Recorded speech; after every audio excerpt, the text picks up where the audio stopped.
We've come to the end of John chapter 12, and we have a passage here which seeks to explain to us the difference between those people who believe and those people who don't believe, and some of the reasoning behind that. I'm reading to you from John 12, verse 37. Even after Jesus had done all these miraculous signs in their presence, they still would not believe in him. This was to fulfill the word of Isaiah the prophet, "Lord, who has believed our message, and to whom has the arm of the Lord been revealed?" And for this reason they could not believe, because, as Isaiah says elsewhere, he's blinded their eyes and deadened their hearts, so they can neither see with their eyes, nor understand with their hearts, nor turn when I would heal them. Isaiah said this because he saw Jesus' glory and spoke about him. And yet, at the same time, many, even amongst the leaders, believed in him. But because of the Pharisees, they would not confess their faith for fear that they would be put out of the synagogue, for they loved praise from men more than praise from God. And then Jesus cried out, "When a man believes in me, he does not believe in me only, but in the one who sent me. When he looks at me, he sees the one who sent me. I have come into this world as a light, so that no one who believes in me should stay in darkness. As for the person who hears my words, but does not keep them, I do not judge him. For I did not come in to judge the world, but to save it. There is a judge for the one who rejects me and does not accept my words. The very word which I spoke will condemn him at the last day.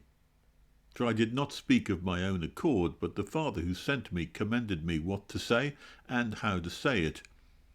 And I know that his command leads to eternal life. So, whatever I say is just what the Father has told me to say." This is an interesting passage because it describes for us two types of people, two types of humanity, two types of responses to spiritual things, two mindsets. Well, the whole thing is a description of psychology, but from a different perspective, from behind what's going on in the human mind, and it's beyond that.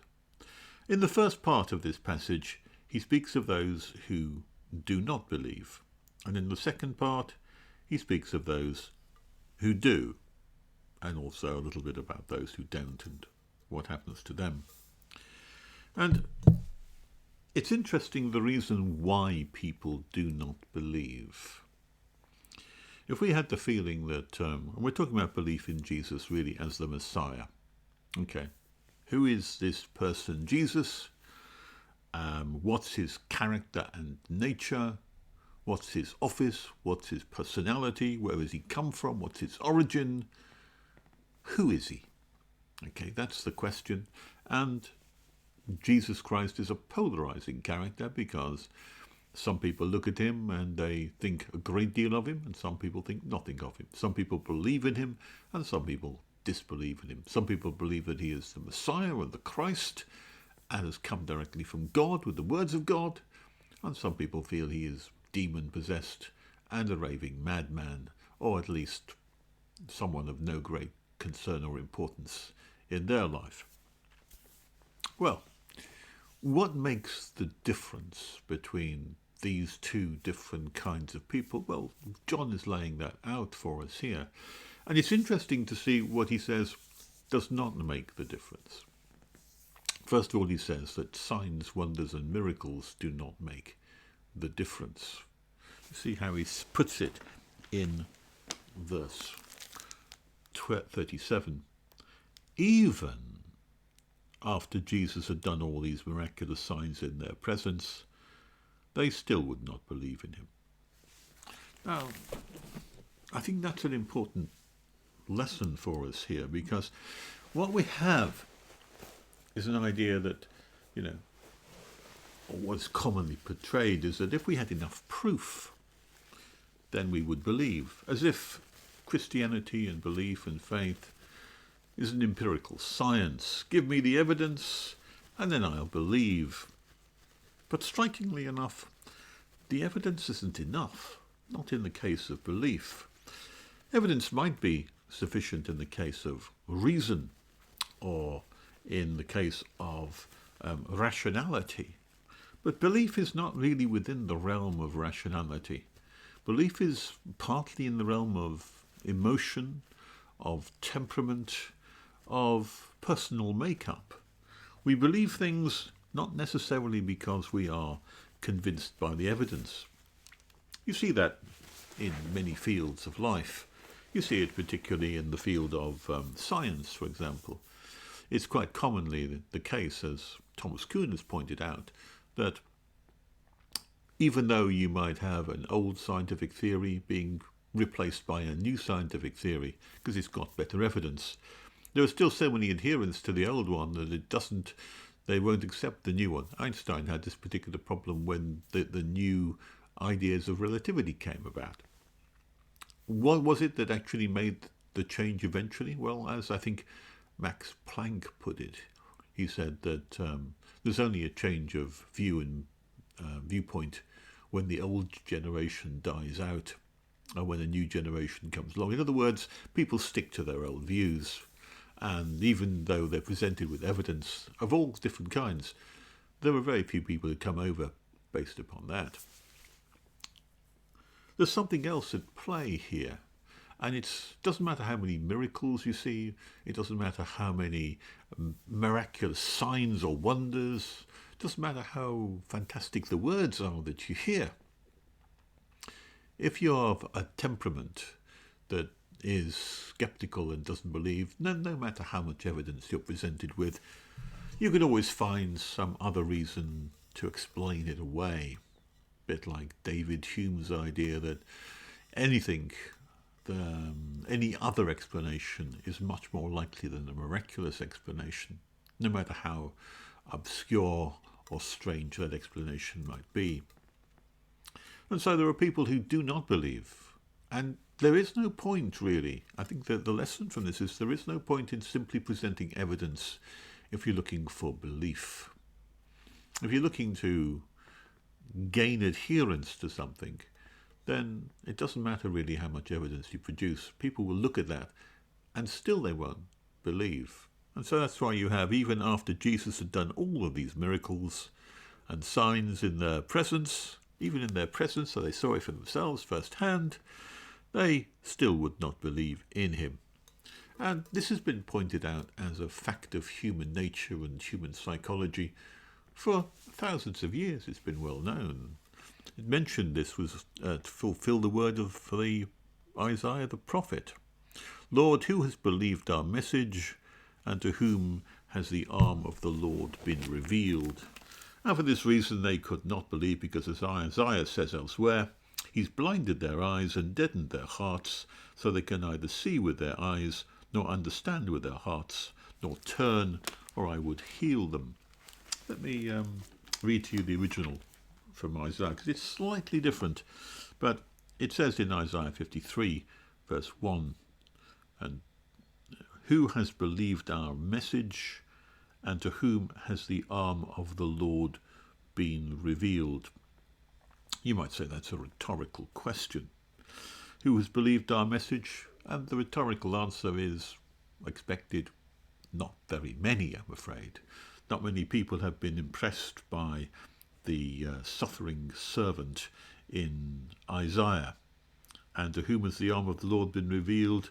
Well, been revealed to a number of people, but not many people have believed.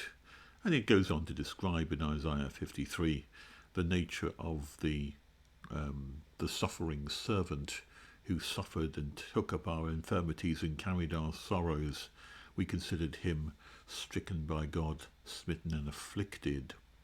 And so it goes on. Read Isaiah 53 for yourself and you'll see a graphic Old Testament portrait of this final week of the life of Jesus. Jesus must have seen this passage and seen exactly what it meant for him personally. Who has believed our message? Well, by implication, not many.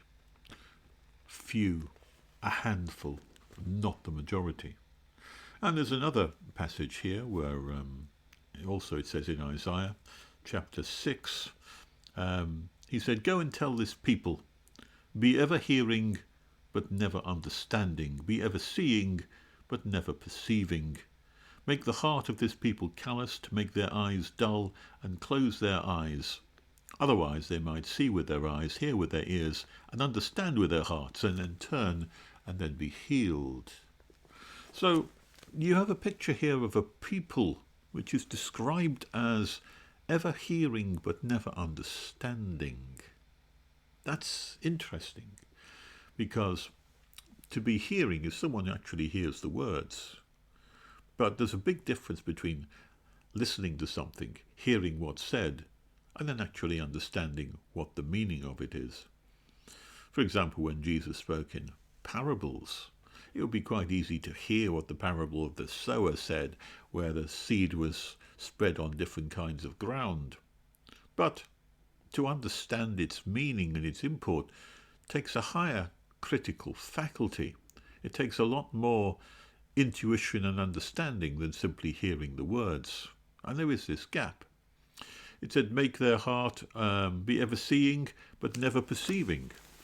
In other words, you see the miracles of Jesus. You see the man himself, as they did on the Sermon on the Mount, but never perceiving the real nature of who it was who was in front of you, or the import of the actions and the miracles that he performed.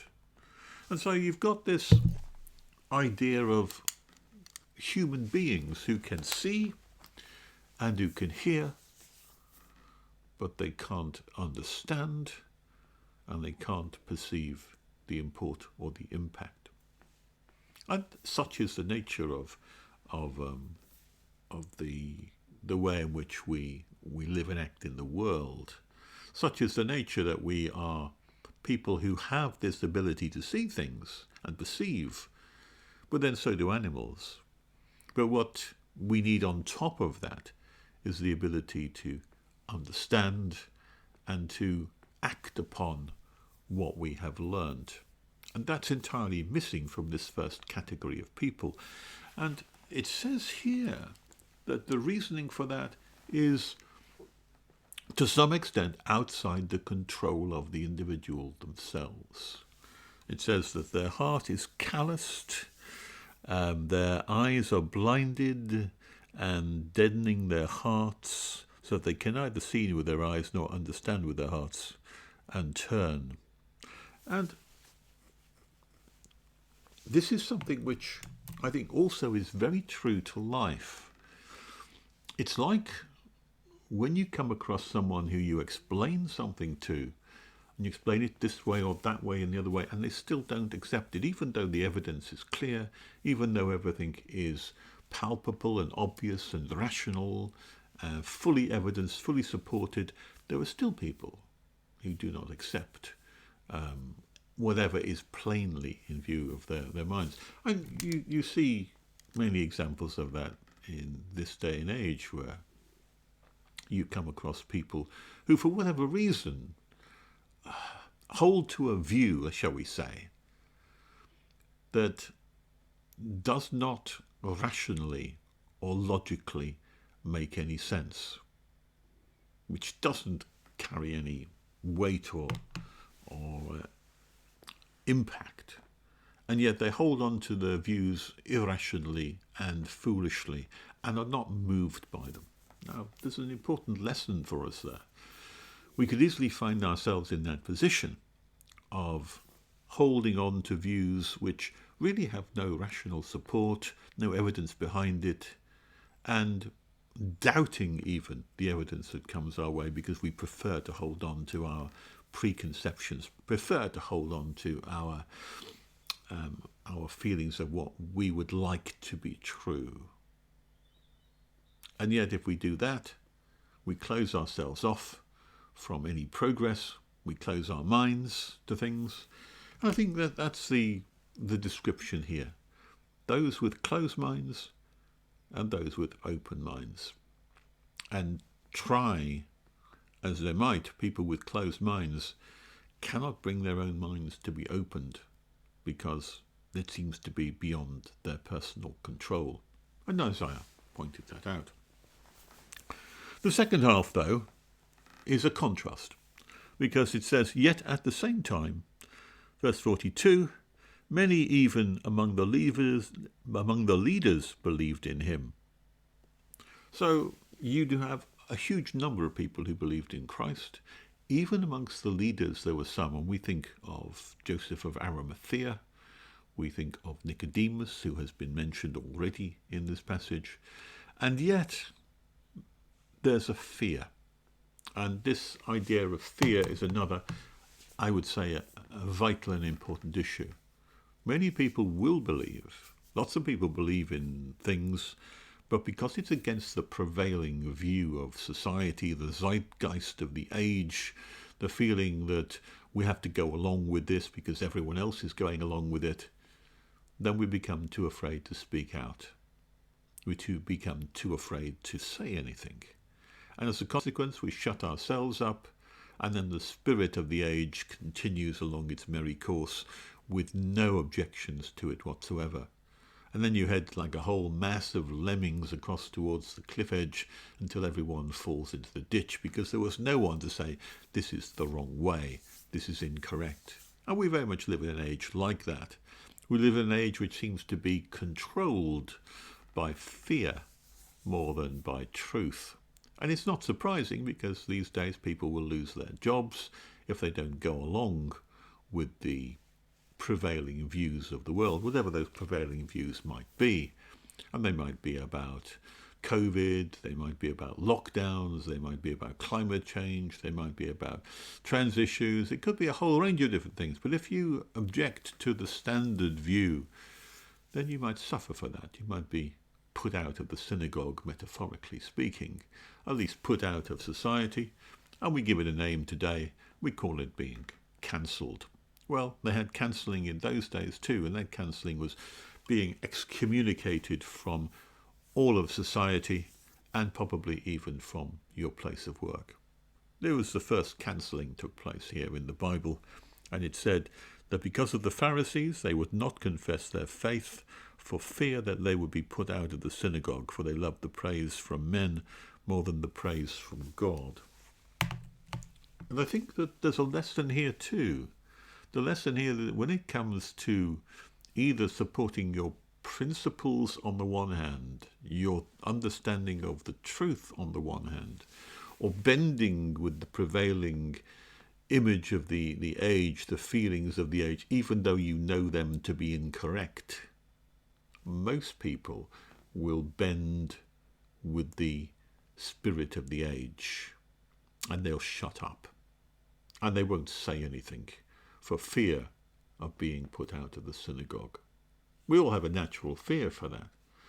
But John is pointing out here that the right course of action, if you can manage it, if you can do it, is, as he says here, prefer praise from God rather than from men. In other words, your principles and your adherence to the truth are far more valuable to you than bending and putting aside those kind of things which you know to be true and shutting yourself up. If you do that, you essentially cripple your personality, you destroy your voice in the world, you take away the very essence of what it means to be a human being, really, that you can stand up, that you can think for yourself, you can say what you think, and you can be the kind of person that you're meant to be. You can have some honesty and integrity about yourself. But in the pressures that exist today, you find that it's so much easier to shut up and be quiet and say nothing and don't put your head above the parapet. But if you do that, there are consequences. There are dangers, and the dangers are more intrinsically within yourself than any other dangers, because they destroy your self-esteem, they destroy your integrity, they destroy your personal feelings about yourself, they destroy any sense of courage and hope and honesty within yourself, and you see yourself from that point on as someone who is bent to something which is not true, and your view of yourself is damaged, and the view that other people have of you is also damaged as well, so that you become the kind of person that has been pushed and moulded into someone else's truth and not your own.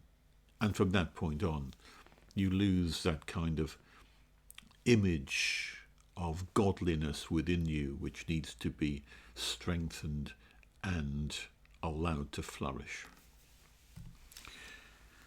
Jesus goes on to say that when a man believes in me, he does not believe in me only, but in the one who sent me. And when he looks at me, he sees the one who has sent me. These are very strong words. To look at Jesus is to look at God, is what he says. To listen to Jesus is to listen to God. In other words, and we've come across this before, I speak the very words of God. I am the very representation of God. I am the Son of God. And there is nothing to distinguish me from the physical incarnation of God standing before you. That is the very nature who Jesus sees himself to be, and that's who he presents himself to us. There can be no doubt about it. There's no standing on the fence here. There's no kind of misunderstanding that this is just an ordinary prophet. No, when you see me, you see God.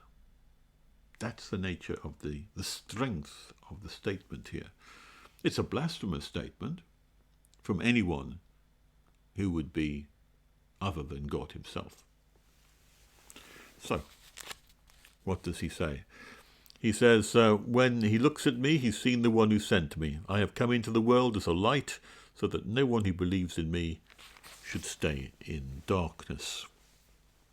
We've had this picture before, that Jesus is the light, which means that if you listen to my words, you'll understand how to conduct yourself in the world.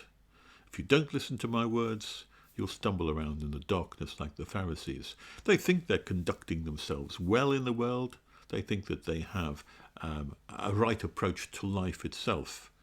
But their approach is one of ritual, of keeping the letter of the law, while at the same time not even seeing the spirit of the law, missing all of that.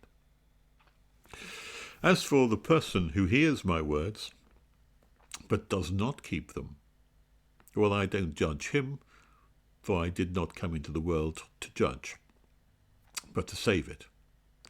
There is a judge for the one who rejects me and does not accept my words, and that's the very word which I spoke, which will condemn him at the last day. There's a danger here, then, for those who listen to what Jesus has to say and hide away from that. There's a dangerous line that you're walking on if you're a Nicodemus or a Joseph of Arimathea who refuse to pin your colours to the mast, so to speak out and to say what you really believe.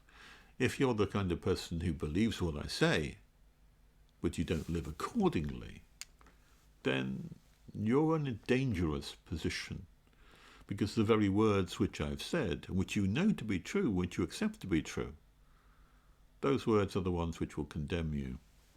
Now, there's an interesting element of relativism in this, and we've seen this cropping up once or twice in these passages. The idea that if you know something to be true, but don't act according to it, then that condemns you. If you don't know something to be true and don't do it, then you're not condemned. There's a kind of internal regulator here, a kind of internal relativistic standard, which you're judged against the standard of what you know to be true. And if you know Jesus Christ to be true, but you don't act accordingly, then you're judged by that same knowledge within you. If you don't know Jesus Christ to be true, then you're not judged by that same standard. Now that's an interesting point here. It's a very interesting point. We're judged by another standard. We may fail by that as well. But the point is that there's a relative ethical standard here. Depends upon what you know and what you don't know. For I did not speak of my own accord, but the Father who sent me commanded me what to say and how to say it. I know that his command leads to eternal life, so whatever I say is just what the Father has told me to say. Again, we have this identity then between Jesus and the Father, between the words of Jesus and the words of God. And we need to leave this passage under no illusion that what Jesus is telling us here is that the words that he speaks are not just the words of God, but they are the words that God told him to speak, and the words that God told him how to speak them as well, which includes these metaphors that we've had, this different level of understanding. So there's an earthly meaning, and there's also a heavenly and spiritual meaning. And we need to grasp the heavenly spiritual meaning and not miss that part out, as the people at the start of the passage that we referred to have done. They were forever seeing, but never understanding, hearing, but not perceiving, or was it the other way around? But you get the idea. The point is that if you hear but don't understand, then you're the kind of person who might as well not have heard at all. So we finish this passage then with the summary that there are two different kinds of people.